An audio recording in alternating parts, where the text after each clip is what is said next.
నా ఊపిరిలో ఉయ్యాలేసి నూరేళ్ల కాలం నిన్ను లాలించాలి, వెచ్చని కలల్ని పంచాలి.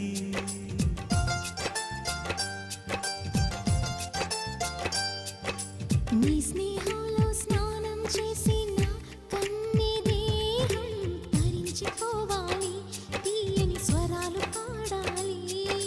పరులకు ఎన్నడు తెలియని చల్లని చెలిమితో ఈ నా అనురాగం నీ గుండెనేమీటని. విరహపు వేడికి కనబడక విడవని జోడుగా ముడిపడగా అల్లి ఈ బంధం కలకాలముండిపోని. నీ కోసం జీవించా చిలక, నా ప్రాణం నీవే నిమ్మణి తునక.